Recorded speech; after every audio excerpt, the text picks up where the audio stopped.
वाहेगुरु साहिब जी। हों आया दूरों चल के, मैं तकी तो शरणाए जियो।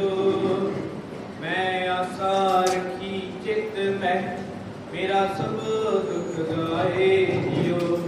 हम अवगुण भरे एक गुण नाही, अमृत छाड़ बिखै बिख खाही।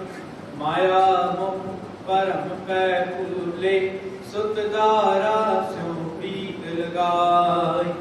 इक उत्तम पंथ सुनियो गुर संगत, तेहे मिलत जम त्रास मिटाई।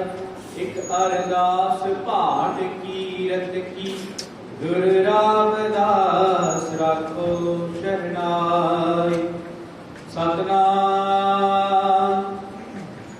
श्री वाहेगुरु साहिब जी।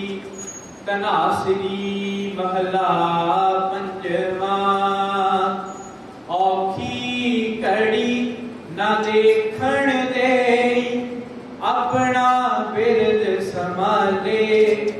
हाथ दे राखे अपने को, सास सास प्रतिपाले। औखी कड़ी न देखण दे, अपना बिरद संभाले। हाथ दे राखे अपने को, सास सास प्रतिपाले। प्रभु स्यों लाग रह्यो मेरा जीत, आद अंत प्रभु सदा सहाय। तन हमारा मीत रहा, मन बिलास पए साहिब के। अचरज देख बढ़ाई, हर सिमर सिमर आनंद कर नानक। प्रभु पूरन पैज रखाई, मन बिलास पए साहिब के।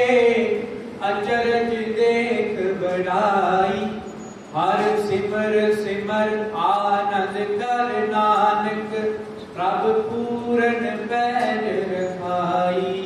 वाहिगुरु जी का खालसा, वाहिगुरु जी की फतेह।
गुरु साहिब जी अपार बख्शिश रहमत दे नाल अमृत वेले दे दीवाना दे विच आप सब जुड़ बैठे हो। गुरु साहिब जी ने अपार बख्शिश रहमत करते हुए अज दे पावन हुक्म सन जीवां नूं श्रवण करवाए हैं। गुरु साहिब जी कृपा करन, आप ही साडी वो जीवन जाच बना लैन जिहड़ी वो सानूं दसना करदे हन, अते उस हुक्म दी विचार विच विचर के आप जी करवा लैन। विचार आरंभ करन तो पहला सारे ही असीस बख्शदे हुए गुर फतेह प्रवान करो जी। वाहिगुरू जी का खालसा, वाहिगुरू जी की फतेह। तनासरी महला पंजवा। तनासरी राग के अंदर शहीदां दे सिरताज पंजवें पातशाह धन धन श्री गुरु अर्जन पातशाह जी महाराज अज का हुक्म देंदे हुए सानू समझाना करते हैं। इस सानू की चाहिदा है।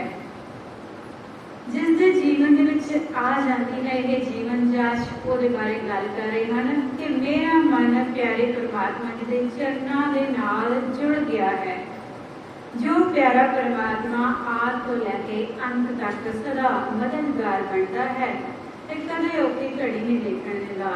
अजिहे परमात्मा नूं देख के मन दे विच आश्चर्यजनक हैरानी हुंदी है। कहते अजीब अवस्था बनती है कि समझ नहीं आती, मनुख देख के हैरान होता है कि अवस्था किवें बन गई। सो अजिहे परमात्मा दे नाल कहते जदों चित्त जुड़ जाता है तो कहते अवस्था बनती है तो आनंद जीवन में पैदा हो जाता है। परमात्मा की हर जगह ते सहाय होते हैं। आखी घड़ी न देखण देई अपना गर्द संभाले। गुरु अर्जन पातशाह जी आखरे हैं कि अपने सेवक नूं प्यारे परमात्मा जी जो हैं कहते औखी घड़ी औखा समा नहीं देखण देंदे।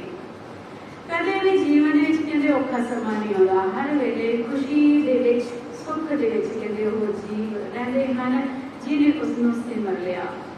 क्योंकि हाथ दे राखै अपने को सास सास व्रत पाले।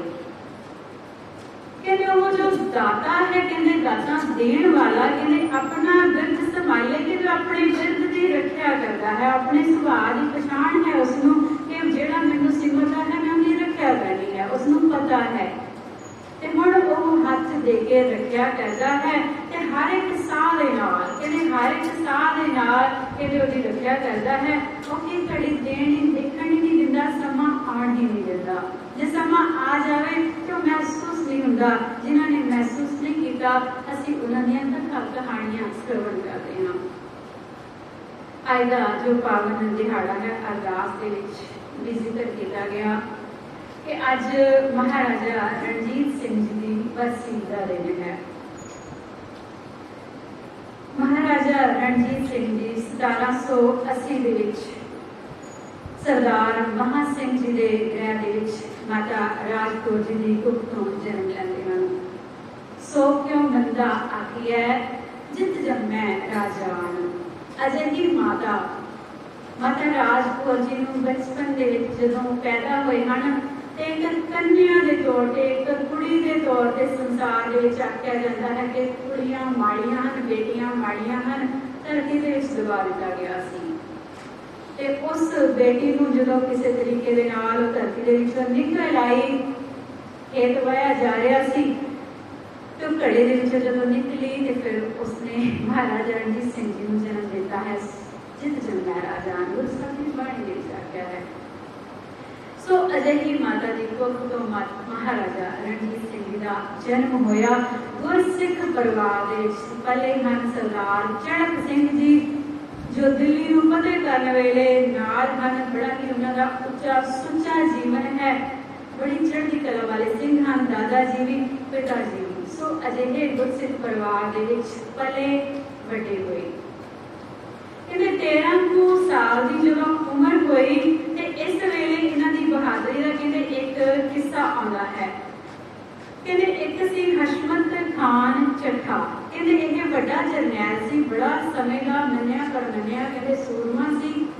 ते जंगल दे विच महाराजा रणजीत सिंह जी जदों शिकार खेडण जांदे हन ते कहते हशमत खान चट्ठा इस दे नाल कहते मुकाबला हो जाता है, पंगा ले लैंदा है। ते अगों महाराजा रणजीत सिंह जी कहते अपनी किरपान का कहते तलवार का वार अजिहा करते हैं कि उसकी धौण ला दिंदे हन।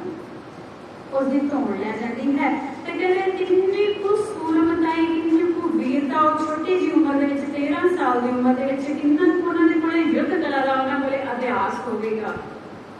सो अजिहे सूरमे शुरू तो बचपन तो ही सन। ते इत्थे ही बस नहीं जे असीं उन्हां दे गुणां दी गल करिए गुण उन्हां कोल किन्ने कु सन। हाथ दे के परमात्मा आप ही रखिया करता है, उगना तो बचा लेंदा है ते गुणां दे वल तोर दिंदा है। भावें कि एक गल जरूर करांगी कि कोई भी दुनिया की कहते दुनिया दे विच घट गिणती दे विच कौम होवे, कोई गुलाम कौम होवे, यह साडे कहते विद्वानां दा मनना है कि कोई गुलाम कौम अपना इतिहास नहीं लिख सकती, नहीं लिख सकती, ਉਹਨੂੰ इजाजत नहीं है। जे लिखे भी तो ਉਹਨੂੰ ਕਿਸੇ ਨਾ ਕਿਸੇ ਤਰੀਕੇ ਦੇ ਨਾਲ ਉਸਦੇ ਇਤਿਹਾਸ ਨੂੰ ਗਲਤ ਕਰਨ ਦੀ ਕੋਸ਼ਿਸ਼ ਕੀਤੀ ਜਾਂਦੀ ਹੈ ਤੇ ਉਹਦੇ ਵਿੱਚ ਮਿਲਾਵਟ ਕੀਤੀ ਜਾਂਦੀ ਹੈ। ਅਸੀਂ ਅਕਸਰ ਦੇਖਦੇ ਹਾਂ ਬਹੁਤ ਸਾਰੇ ਮਿਲਾਵਟ ਹੋ ਰਹੀ ਹੈ ਸਾਡੇ ਇਤਿਹਾਸ ਦੇ ਵਿੱਚ। ਤੇ ਮਹਾਰਾਜਾ ਰਣਜੀਤ ਸਿੰਘ ਜੀ ਦਾ ਜੇ ਅਸੀਂ ਇਤਿਹਾਸ ਬਾਰੇ ਦੀ ਝਾਤ ਮਾਰੀਏ, ਬਹੁਤ ਘੋਖ ਪੜਤਾਲ ਕਰਨ ਦੀ ਹੱਲੇ ਵੀ ਲੋੜ ਹੈ। ਮਹਾਰਾਜਾ ਰਣਜੀਤ ਸਿੰਘ ਜੀ ਦਾ ਜਿੰਨਾ ਵੀ ਇਤਿਹਾਸ ਲਿਖਿਆ ਜ਼ਿਆਦਾਤਰ मुसलमान विद्वाना ने लिखा ते अंग्रेज विद्वाना ने, जद कि उन्होंने सिफतां भी बहुत लिखियां ते मिलावट भी कर दी कि उन्होंने जीवन दे विच कुछ औगण सन, जद कि ਅਸੀਂ ਜੇ ਦੇਖੀਏ अंदर आत्मे दे नाल दे सानू नजर आवेगा कि नहीं, ये हो ही नहीं सकता। ਤੇ ਜੇ ਉਹ ਰਾਜੇ ਸਨ ਕੁਝ ਕੁ ਸਨ, ਅਸੀਂ ਜੇ ਗੁਣਾਂ ਦੀ ਝਾਤ ਮਾਰਾਂਗੇ ਤਾਂ ਸਾਡੇ ਸਾਹਮਣੇ ਰੋਸ਼ਨੀ ਹੋ ਜਾਵੇਗੀ, ਸਾਨੂੰ ਪਤਾ ਲੱਗ ਜਾਵੇਗਾ ਕਿ ਦੀਵਾ ਸਾਡੇ ਕੋਲ ਹੈ ਤੇ ਅਸੀਂ ਨੇੜੇ ਵਿੱਚ ਨਹੀਂ ਜਾ ਸਕਦੇ। ਸਾਨੂੰ ਇਤਿਹਾਸ ਦੇ ਵੱਲ ਝਾਤ ਮਾਰਨੀ ਪਵੇਗੀ। ਸੋ ਹੁਣ ਜਦੋਂ ਇਹ ਹਸ਼ਮਤ ਖਾਂ ਦੇ ਨਾਲ ਜੰਗ ਹੁੰਦੀ ਹੈ, ਇਹ ਹਸ਼ਮਤ ਖਾਂ ਮਾਰਿਆ ਜਾਂਦਾ ਹੈ। ਸੋ ਅੱਗੇ ਹੋਰ ਕਹਿੰਦੇ ਹਮ ਰਾਖਤ ਪਾਤਸ਼ਾਹੀ ਗਾਵਾ, ਮੈਂ ਇਹ ਗੱਲ ਕਰਨ ਲੱਗੀ ਸੀ ਕਿ ਇਹਨਾਂ ਦੇ ਗੁਣ ਦੇ ਜਿਹੜਾ ਇਹਨਾਂ ਦੇ ਵਿੱਚ ਪਹਿਲਾ ਗੁਣ ਸੀ, ਉਸ ਸਮੇਂ ਦੇ ਭਾਵੇਂ ਅਸੀਂ ਦੇਖੀਏ ਕਿ 12 ਮਿਸਲਾਂ ਬਣ ਚੁੱਕੀਆਂ ਸਨ ਤੇ 12 ਮਿਸਲਾਂ ਜੋ ਸਨ ਕਹਿੰਦੇ ਔਖਾ ਸਮਾਂ ਜਦੋਂ ਵੀ ਆਉਂਦਾ ਸੀ ਤੇ ਕਹਿੰਦੇ ਇਕੱਠੇ ਹੋ ਜਾਂਦੇ ਸਨ, ਇੱਕ ਹੋ ਜਾਂਦੇ ਸਨ। ਉਦੋਂ ਇਹਨਾਂ ਦਾ ਜੋ ਸਿਧਾਂਤ ਸੀ, ਇਹਨਾਂ ਦੇ ਕੋਲੇ ਕਿਹੜਾ ਸਿਧਾਂਤ ਸੀ? ਹਮ ਰਾਖਤ ਪਾਤਸ਼ਾਹੀ ਗਾਵਾ। ਹਮ ਭਾਵ ਅਸੀਂ ਇਕੱਠੇ ਹਾਂ, ਇੱਕ ਹਾਂ, ਇੱਕ ਮੁੱਠ ਹਾਂ, ਇੱਕ ਮੁੱਠ ਹੋ ਕੇ ਲੜਨਾ ਹੈ। ਛੋਟੇ ਹੁੰਦੇ ਸਾਨੂੰ ਕਹਾਣੀ ਪੜ੍ਹਾਈ ਜਾਂਦੀ ਸੀ ਕਿ ਇੱਕ ਕਰਕੇ ਜਦੋਂ ਬੱਚੇ ਆਪਸ ਦੇ ਵਿੱਚ ਲੱਕੜਾਂ ਨੂੰ ਤੋੜਦੇ ਹਨ ਤੇ ਤੋੜ ਦਿੰਦੇ ਹਨ, ਪਿਤਾ ਸਾਹਮਣੇ ਰੱਖਦਾ ਹੈ ਤੇ ਫਿਰ ਬਾਅਦ ਦੇ ਵਿੱਚ ਉਹ ਲੱਕੜਾਂ ਨੂੰ ਬੰਨ੍ਹ ਕੇ ਦਿੰਦਾ ਹੈ ਤੇ ਉਹ ਲੱਕੜਾਂ ਨੂੰ ਤੋੜ ਨਹੀਂ ਪਾਉਂਦੇ ਤੇ ਪਿਤਾ ਕਹਿੰਦਾ ਹੈ ਕਿ ਤੁਸੀਂ ਇਹਨਾਂ ਲੱਕੜਾਂ ਦੇ ਵਾਂਗ ਇੱਕ ਮੁੱਠ ਹੋ ਕੇ ਰਹੋਗੇ ਤੇ ਜੁੜੇ ਰਹੋਗੇ ਤੇ ਤੁਹਾਨੂੰ ਕੋਈ ਹਰਾ ਨਹੀਂ ਸਕਦਾ, ਕਾਮਯਾਬ ਹੋਵੋਗੇ। ਸੋ ਇਹ ਜੀਵਨ ਜਾਚ ਸਾਡੇ ਪੁਰਾਤਨ ਗੁਰਸਿੱਖਾਂ ਦੀ ਸੀ।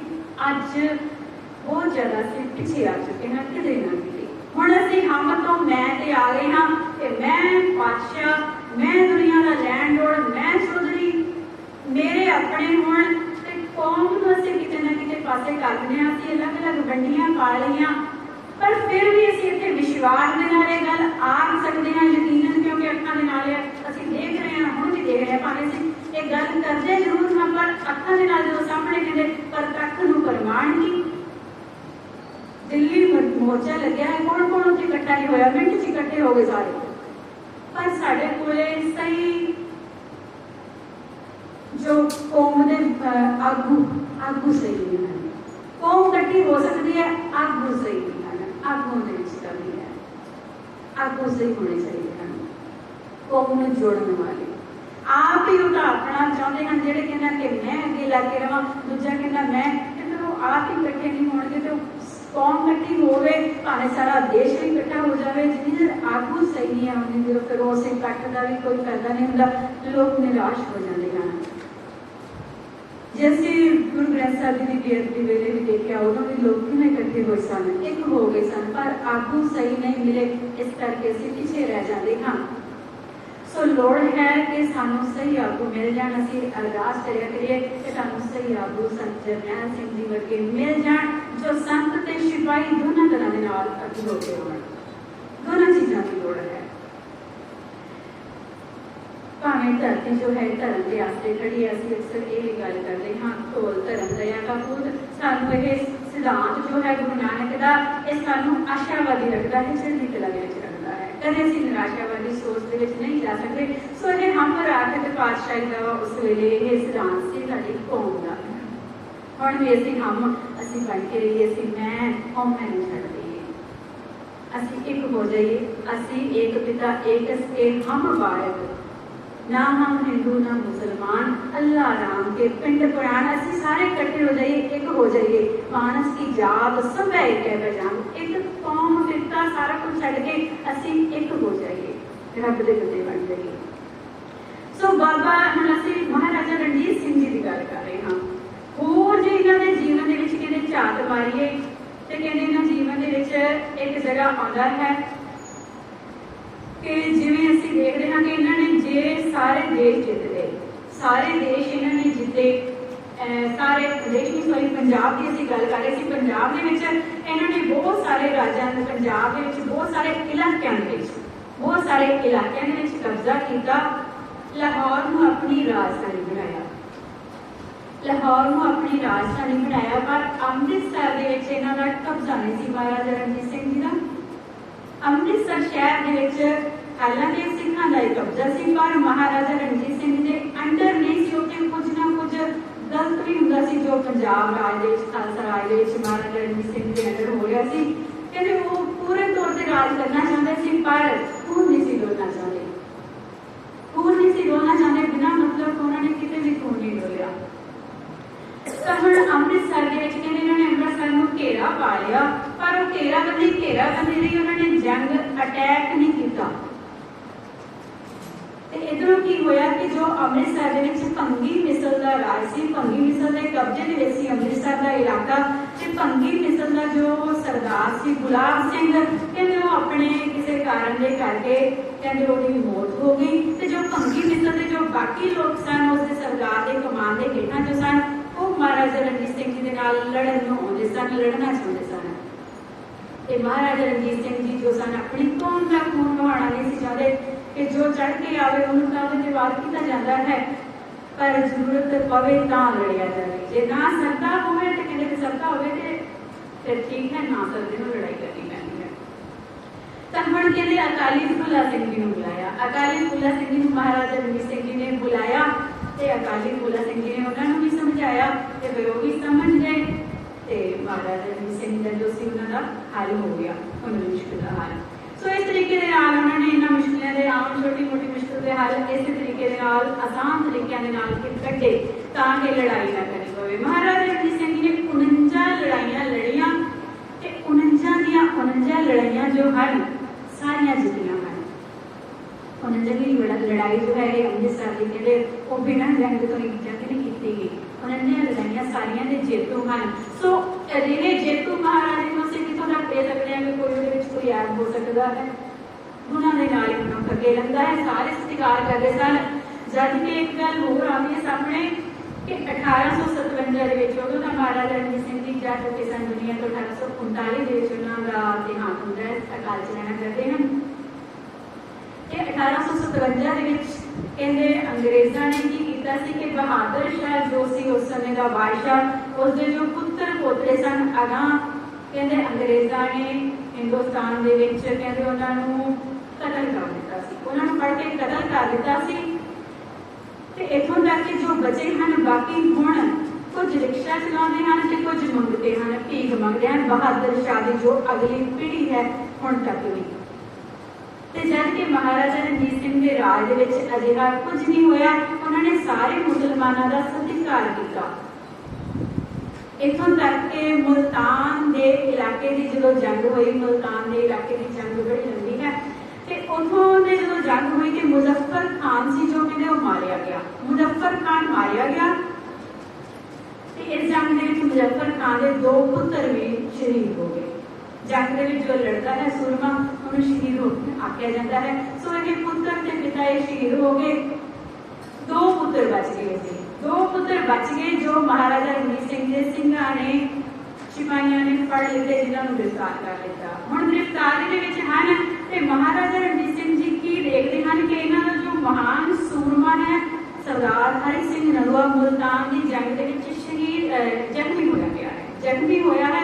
500 ਨੌਜਵਾਨ ਸ਼ਹੀਦ ਹੋਏ ਹਨ ਤੇ ਨਲੂਆ ਜੋ ਸ਼ਹੀਦ ਸਿੰਘ ਹੈ ਇਹ ਜ਼ਖਮੀ ਹੈ। ਆਪਣੇ ਜ਼ਖਮੀ ਸ਼ੇਰ ਨੂੰ ਦੇਖ ਕੇ, ਹਰੀ ਸਿੰਘ ਨਲੂਆ ਨੂੰ ਦੇਖ ਕੇ ਮਹਾਰਾਜਾ ਰਣਜੀਤ ਸਿੰਘ ਜੀ ਦੀ ਅੱਖ ਦੇ ਵਿੱਚ ਕਹਿੰਦੇ ਹਨ ਕਿ ਪਾਣੀ ਆ ਗਿਆ ਸੀ, ਇੱਕ ਵਾਰੀ ਪਾਣੀ ਆ ਗਿਆ ਸੀ, ਕਦੇ ਪਾਣੀ ਨਹੀਂ ਚਾਹਿਆ ਉਹਨਾਂ ਦੇ ਆਪਣੇ ਵਿੱਚ। ਤੇ ਅੱਜ ਇੰਨੇ ਰੋਹ ਦੇ ਵਿੱਚ ਸਨ ਕਿ 500 ਸਿਪਾਹੀ ਵੀ ਮਾਰੇ ਗਏ, ਸ਼ਹੀਦ ਹੋ ਗਏ ਤੇ ਆਪਣਾ ਜਰਨੈਲ ਜ਼ਖਮੀ ਪਿਆ ਹੈ। ਤੇ 2 ਪੁੱਤਰਾਂ ਨੂੰ ਉਸਦੇ ਮੁਜ਼ੱਫਰ ਖਾਨ ਦੇ ਪੁੱਤਰਾਂ ਨੂੰ ਸਾਹਮਣੇ ਪੇਸ਼ ਕੀਤਾ ਜਾਂਦਾ ਹੈ ਤੇ ਬਾਦਸ਼ਾਹ ਮਹਾਰਾਜਾ ਦੇ ਹੱਥ ਦੇ ਵਿੱਚ ਖੂਨ ਦੇ ਨਾਲ ਲਿਪਟੀ ਹੋਈ ਤਲਵਾਰ ਹੈ ਤੇ ਪੇਸ਼ ਕੀਤਾ ਜਾਂਦਾ ਹੈ ਕਿ ਦੁਸ਼ਮਣ ਦੇ ਪੁੱਤਰ ਹਨ, ਜੰਗ ਲੜ ਰਹੇ ਸਨ। ਤੇ ਮਹਾਰਾਜਾ ਨੇ ਕੀ ਕੀਤਾ, ਉਸ ਤਲਵਾਰ ਨੂੰ ਆਪਣੀ ਮਿਆਨ ਦੇ ਵਿੱਚ ਪਾ ਲਿਆ।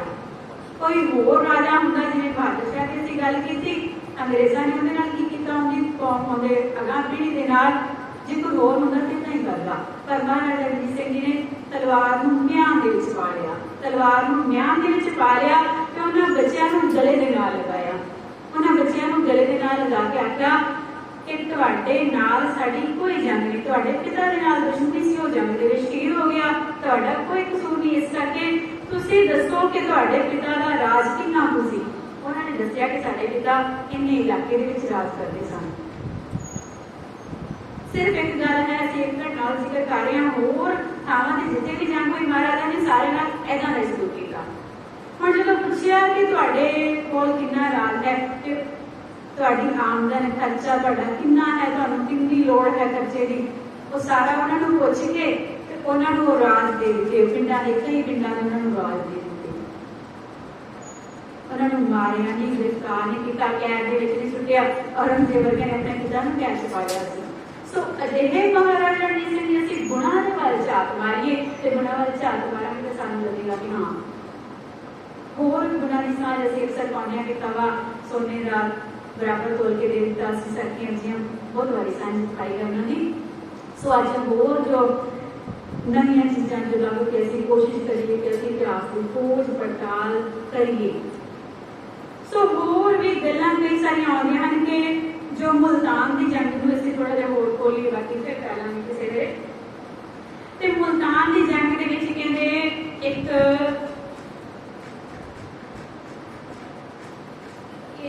सरदार हरि सिंह नलवा जख्मी हो गए सन। असीं ये भी गल कर ली, पुत्तरां वाली गल भी कर ली, ते होर भी गल सी शायद मेरे दिमाग चों निकल गई है। ते सो असीं एक सुंदर सिंह डाकू की गल आउंदी है, उसदी असीं साझ पावांगे, उस घटना वल झात मारांगे। हुण सुंदर सिंह डाकू है उस समय का महाराजा रणजीत सिंह जी के राज के विच। ये सुंदर सिंह डाकू जो है इसने महाराजा रणजीत सिंह जी बारे बहुत सुनिया सी। इसने इश्तिहार लगा दिते सारे इलाके दे विच, लाहौर दे विच इसने इश्तिहार लगवा दिते छपवा के कि जो भी महाराजा रणजीत सिंह जी नूं मारेगा जां उन्हां नूं पकड़ के लियावेगा जां मेरे नाल जंग करके मैनूं हरा देवेगा, कहंदे मैं उन्होंने लाहौर का अद्धा राज दे देवांगा। सुंदर सिंह डाकू दा सुंदर सिंह भावे सरदार है, ते कहंदा कि मैं उन्होंने अद्धा राज दे देवांगा। ते ये सुंदर सिंह का जो जीवन सी, करैक्टर सी, ये चंगा डाकू, एक चंगे जीवन जाच वाला सी, चंगे आचरण का सी। ये लोकां नूं बेदर्दां नूं जालमां नूं लुटदा सी ते गरीबां दा भला करदा सी, अजिहा आदमी सी। तां हुण इहने गल जदों फैलाई 3 दिन तक इहने इश्तिहार इहदे लगे रहे, कोई भी नहीं आया।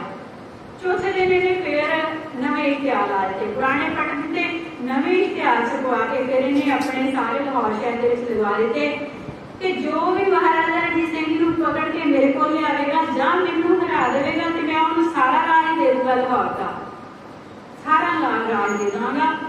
ते हुण जदों चौथे दिन ये बच्चे देखे महाराजा रणजीत सिंह जी दे वास्ते एक वंगार सी, एक चैलेंज सी। महाराजा रणजीत सिंह जी ने अपने सिपाहियों नूं, अपने खुफिया एजेंसी वाले नूं आख्या कि यह कौन है, कित्थे रहिंदा है, किवें है, पुछया, पुछगिछ पड़ताल करवाई। तो हुण जदों पड़ताल करवाई ते सिंघां ने दस्सिया कि यह 24 को दूर लाहौर तो छोटे जे जंगल दे विच कहंदे रहिंदा है। ते हुण जदों ये गल पता लगी ते महाराजा रणजीत सिंह जी अपने कुछ सिपाहियों के नाल भेस बदल के उसके इलाके के विच जांदे हन ते उसनूं आखदे हन कि सुंदर सिंह मैं तेरे नाल लड़ना चाहुंदा हां। जो तू इश्तिहार छापते हैं एक सिख बन के आते हैं कि मैं तेरे नाल लड़ना चाहुंदा हां। हुण जंग शुरू होंदी है दोनों की, दोनों चंगे बंदे हैं, गुरसिख हैं, चंगियाई वास्ते अच्छाई वास्ते लड़ रहे हैं, भला करने वास्ते। तो हुण दोनों तलवार दे नाल जदों लड़दे हैं ते महाराजा रणजीत सिंह जी अजिहा वार करते हैं कि सुंदर सिंह के हाथ विच किरपान छुट जाती है, किरपान छुट जाती है ते महाराजा रणजीत सिंह जी अपनी किरपान नूं म्यान दे विच पा लैंदे हैं। जो हथा हो गया छड़ तो फिर उन्होंने गले के नाल लगवाते हैं, गले के नाल लगवाते हैं। दुश्मन जो होंगे से गले के नाल लगाने का बड़ा जिक्र आता है महाराजा रणजीत सिंह जी का। उन्होंने गले के नाल लगाते हैं ते कहते चंगा फिर हुण मैनूं लाहौर का राज दवा, क्योंकि आम इंसान बन के आए सन। कहते मैनूं हुण दे लाहौर का राज, तो पूरे राज की गल की जी तां मैं आया, पहला अद्धे भी की सी मैं नहीं आया। ਤੇ ਹੁਣ ਮਨ ਦੇ ਵਿੱਚ ਡਰਦਾ ਕਿ ਆਮ ਗੁਰਸਿੱਖ ਨੇ ਮੈਨੂੰ ਹਰਾ ਦਿੱਤਾ ਤੇ ਮਹਾਰਾਜਾ ਰਣਜੀਤ ਸਿੰਘ ਦੇ ਕੋਲ ਤਾਂ ਇੰਨੇ ਸਿਪਾਹੀ ਹਨ ਤੇ ਉੱਥੇ ਮੈਂ ਕਿਵੇਂ ਜਾਵਾਂ। ਹੁਣ ਮਨ ਦੇ ਵਿੱਚ ਡਰ ਪੈਦਾ ਹੋ ਗਿਆ ਸੁੰਦਰ ਸਿੰਘ ਦੇ। ਤੇ ਹੁਣ ਜਦੋਂ ਡਰ ਪੈਦਾ ਹੋਇਆ ਤੇ ਬਾਅਦ ਚਲਾ ਜਾਂਦਾ ਹੈ ਲਾਹੌਰ ਦਰਬਾਰ ਦੇ ਵਿੱਚ ਤੇ ਇੱਧਰੋਂ ਮਹਾਰਾਜਾ ਰਣਜੀਤ ਸਿੰਘ ਜੀ ਆਪਣੇ ਸਿਪਾਹੀਆਂ ਨੂੰ ਖੂਫੀਆ ਤੌਰ ਤੇ ਮੈਸੇਜ ਭੇਜਦੇ ਹਨ, ਸੰਦੇਸ਼ ਸੁਨੇਹਾ ਭੇਜਦੇ ਹਨ ਕਿ ਕੋਈ ਵੀ ਮੈਨੂੰ ਸੀਸ ਨਾ ਝੁਕਾਵੇ। ਆਮ ਇਨਸਾਨ ਬਣ ਕੇ ਹੀ ਰਾਜ ਦੇ ਕਰ ਦਿੰਦੇ ਹਨ। ਤੇ ਜਦੋਂ ਰਾਜ ਦਰਬਾਰ ਵਿੱਚ ਦਾਖਲ ਹੋ ਜਾਂਦੇ ਹਨ, ਤਖਤ ਦੇ ਕੋਲ ਜਾਂਦੇ ਹਨ ਤੇ ਉਹ ਹੱਲੇ ਵੀ ਡਰ ਰਿਹਾ ਸੀ ਮਨ ਦੇ ਵਿੱਚ। ਤੇ ਪਰ ਉੱਥੇ ਜਾ ਕੇ ਤਖਤ ਦੇ ਕੋਲ ਜਾ ਕੇ ਕੁਝ ਦੇਰ ਦੇਖਦੇ ਹਨ ਤੇ ਫਿਰ ਉਹਨੂੰ ਆਖਦੇ ਹਨ ਕਿ ਭਾਈ ਸੁੰਦਰ ਸਿੰਘ, ਮੈਂ ਹੀ ਮਹਾਰਾਜਾ ਰਣਜੀਤ ਸਿੰਘ ਹਾਂ, ਮੈਂ ਸ਼ੇਰੇ ਪੰਜਾਬ ਹਾਂ।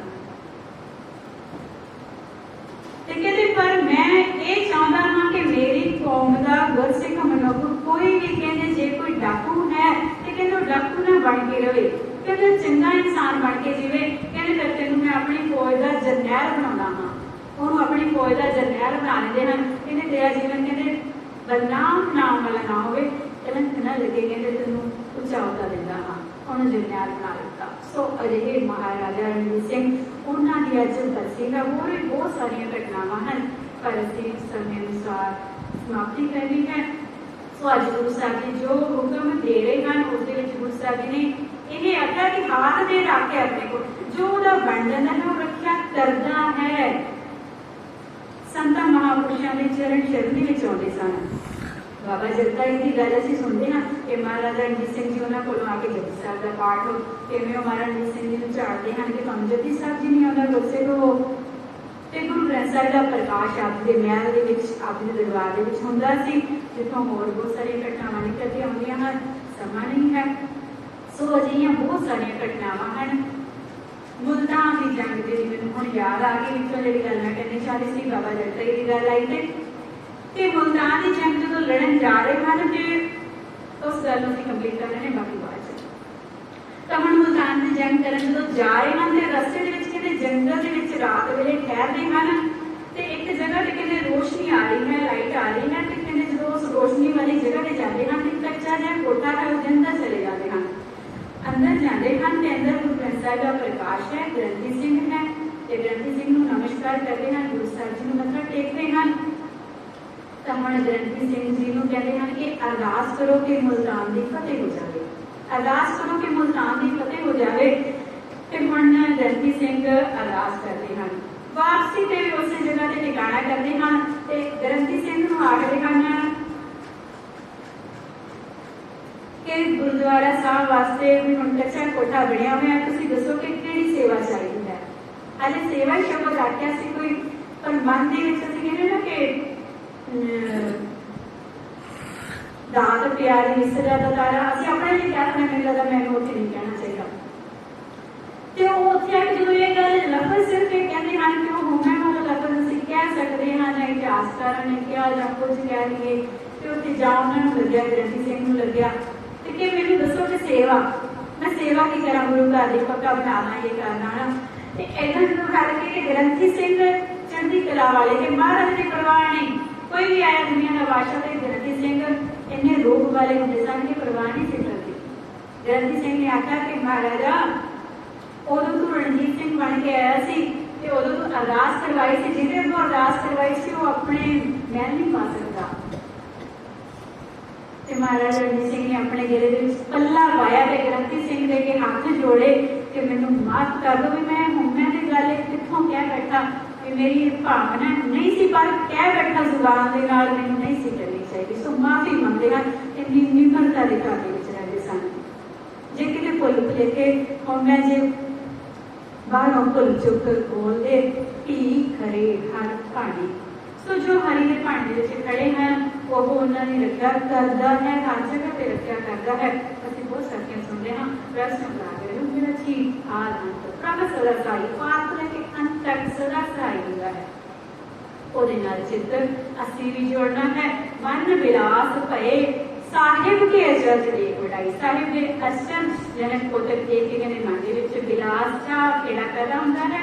ਹਰ ਸਿਮਰ ਸਿਮਰ ਆਨੰਦ ਕਰ ਨਾਨਕ तब पूरन पैर लगाई। वो पूरन तौर पर पैर लगता है, थोड़ी कि अधूरी। असी जनरल सुबेग सिंह की गल की किसी कि वो बाद उन्होंने गुनाह धोता गया। महाराजा रणजीत सिंह के बारे जो भी गलत फहमियां हैं वो भी समा आने से साढ़े जो विद्वान हैं अज के विद्वान भी कोशिश कर रहे हैं, पहला वाले ने कोशिश की, असं भी कोशिश करनी है। सो उन्होंने वो चीज़ों को पासे करके सही चीज़ों सामने लैके आना है। पूर्ण पैर लगता है वो दादा, इस गल से भरोसा रखना है। साड़ी भी लगता है ये लोग सुखी लोग सुहेले तार दिंदा है, ये साडा भरोसा बन जाए ताकि साडा आया सफल हो सके। विचारा करते हैं एक नहीं बेअंत प्रकार भुलां हो जांदियां हैं। गुरु साहिब के गुरु साहिब की संगत बख्शण योग है। आखिर देश पाओ जी गुरबत की सांझ। वाहिगुरू जी का खालसा, वाहिगुरू जी की फतेह।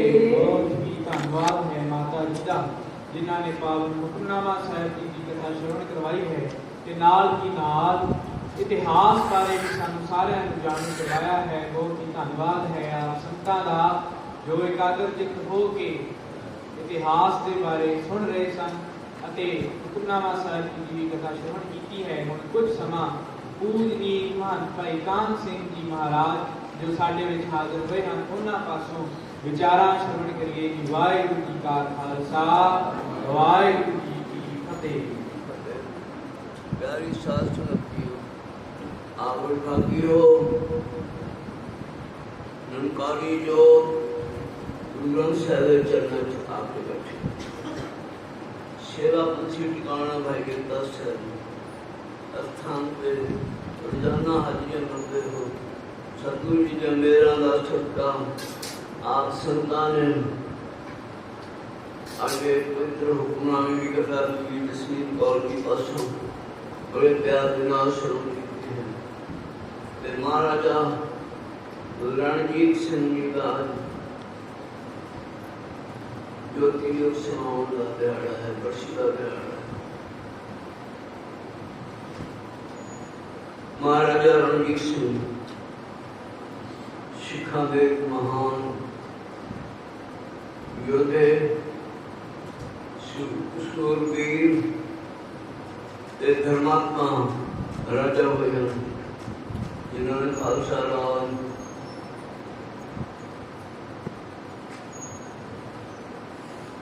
बहुत ही दिल के अंदर पसारे से लाहौर राजधानी बनाई से सारा पंजाब देश शेरे पंजाब के अंदर महाराजा रणजीत सिंह शेरे पंजाब महाराजा रणजीत सिंह जिथे शेरे पंजाब से महाराजा से उथे गरीबां नाल महाराजा रणजीत सिंह बड़ा प्यार करता है।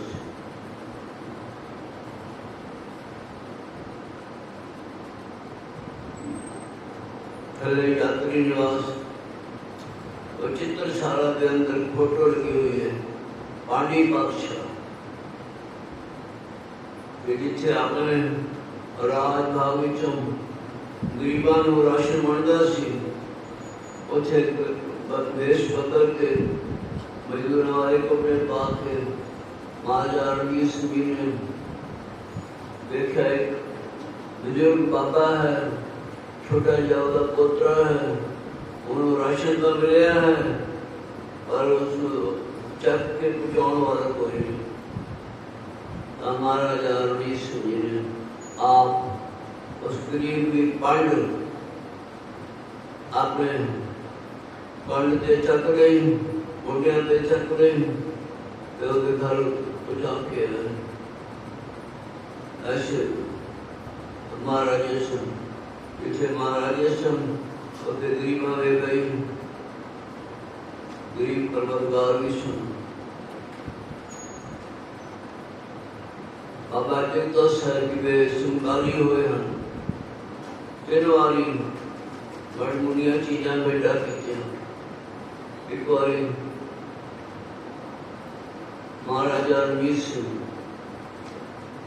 अमृतसर जा रहा सी कि बाबा जगदीश साहब जी अमृतसर तो हो के वापस आ रहे थे। रस्ते में मेल होया महाराजा रणजीत सिंह जी ने बहुत बड़ी सोने की एक बैरागण किसी ने महाराजा को भेजा दी और महाराजा जी ने बाबा जी तो शरीर में आके भेजा दी थी। बाबा जी ये बैरागण तुसी रखो।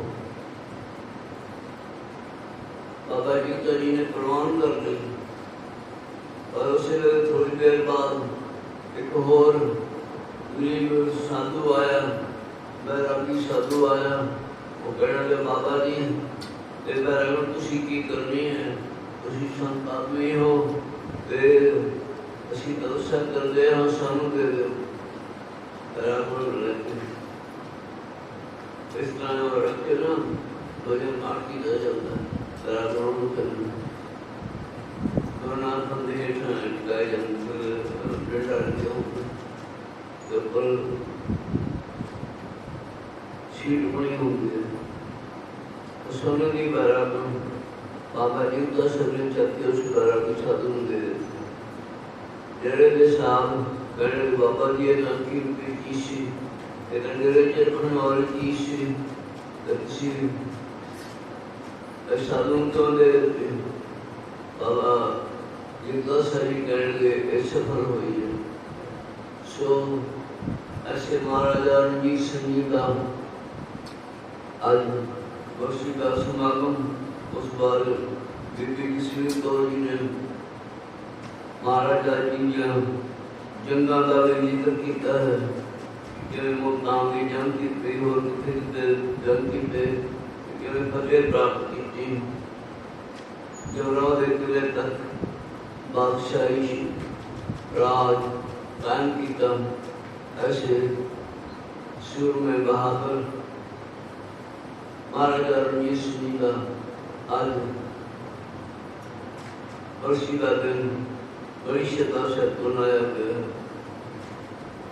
अर्जुन सिंह जी उन्होंने चावे रंगली और गाये सेवा हो रही है और प्यारे समाप्ति है। आशा विवाद कीर्तन का समय है।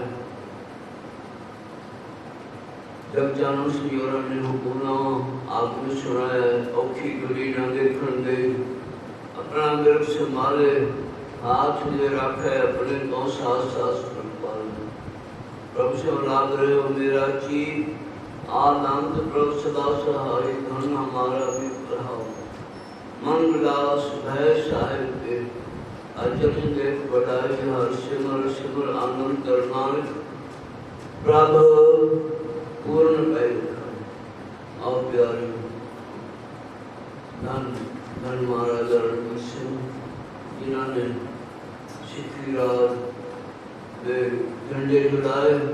शेर पंजाब महाराजा रणजीत सिंह ने बहुत सोना रात कमाया। महाराज महाराजा जी बात अनुवायु अपने चरना रखे श्री निवास बख्शिश कर चढ़िया कला बख्शिश कर सिखांदा राज बाग कायम होवे खुशियां हो गुणा माफ करो नानक नाम चढ़ी कला तेरे भाने चलो वाह वाह